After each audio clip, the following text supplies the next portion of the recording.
Hello guys, what is up. My name is Pradeep Kumar. इस video के अंदर मैं आपके साथ बात करने वाला हूँ कि लास्ट के जो 2 मंथ्स हैं और अप्रॉक्सीमेटली 40-50 डेज़ हैं, उनमें आपको क्या प्रिपरेशन करनी है, कैसे अप्रोच करना है ताकि आपका जो रिज़ल्ट है वो ऑप्टिमाइज़ हो पाए गेट के लिए।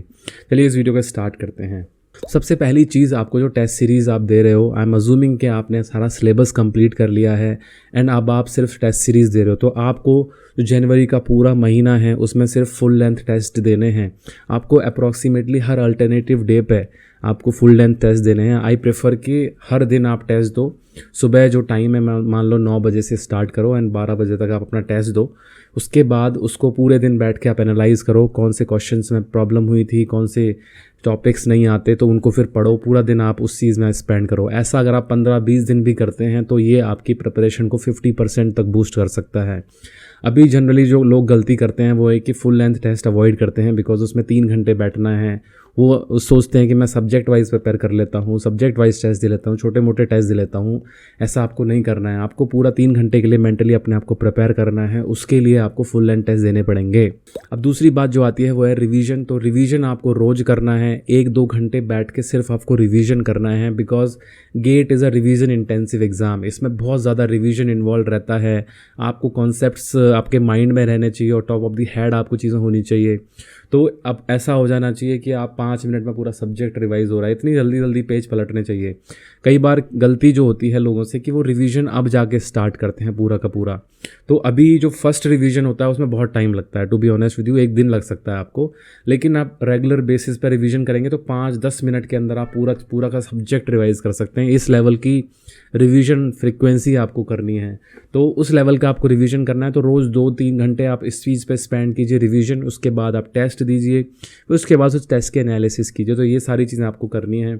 अब हम बात करते हैं गलतियों के बारे में। पहली गलती जो लोग करते हैं वो कि डीमोटिवेट हो जाते हैं। अगर कोई टेस्ट दिया आपने तो उसमें क्या है कि मार्क्स कम आए तो आप डीमोटिवेट हो जाते हैं। आपको लगता है कि गेट एग्ज़ाम नहीं होगा। To be honest with you, मेरा एक टेस्ट था जिसमें मेरे 10 मार्क्स आए थे। ऑल इंडिया मतलब जो फुल लेंथ टेस्ट होता है उसमें 10 मार्क्स आए थे। तो मेरी हालत कैसी होगी उस समय।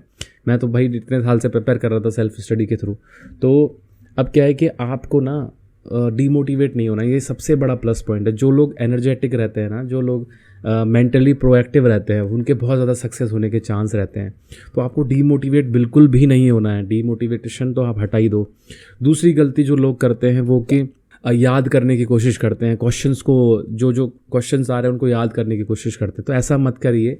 आपके माइंड पे प्रेशर आता है उस चीज़ का। फॉर्मूलाज आप याद करने की कोशिश करते हैं वो मत कीजिए। आप उनको समझ समझ के ही याद रखिए, क्योंकि जितना आप याद करने की कोशिश करेंगे उतना आपका मेंटल प्रेशर बढ़ जाएगा। तो वो नहीं करना है। तीसरी गलती जो हम लोग करते हैं वो कि अपना जो डाइट है उसको प्रॉपर नहीं रखते हैं, अपनी जो हेल्थ है उसका ध्यान नहीं रखते हैं। ये मेरे साथ हुआ था कि दिसंबर में मेरी हेल्थ ख़राब हुई थी। 1 हफ़्ता मेरा उसी में चला गया था। तो अगर आप अज्यूम कीजिए आपका जो लास्ट वीक है फैब में, उसमें आपकी हेल्थ ख़राब होगी तो क्या रीज़न हो सकता है। तो इसलिए फैब जो पूरा महीना 40 दिन आपको डाइट मेंटेन करके रखनी है। आप अपनी मम्मी को या अपने जो भी आपको खाना वगैरह देता है उनको आप बता सकते हो कि यार मेरा भी एग्ज़ाम आने वाला है, आप सब लोग इसमें इन्वॉल्व हैं। जब पूरी फैमिली इन्वॉल्व रहती है ना तो एक अलग मज़ा आता है।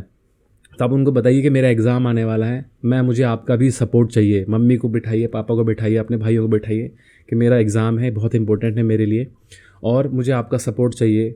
कैसे भी हो सकता है वो, लाइक डाइट में हो सकता है, वो बेसिकली आपको एक साइलेंट माहौल देना भी हो सकता है। बिकॉज अगर आपके फैमिलीज़ को पता है, आपके पेरेंट्स अपने भाई बहन को पता है कि यार इसका एग्ज़ाम आने वाला है, तो वो अवॉइड करेंगे। मान लो कि नॉइस करना, ये सब चीज़ें वो अवॉइड करेंगे। वो सीरियस हो जाएंगे कि यार भैया का एग्ज़ाम है, इनको अलग प्रेफरेंस दो।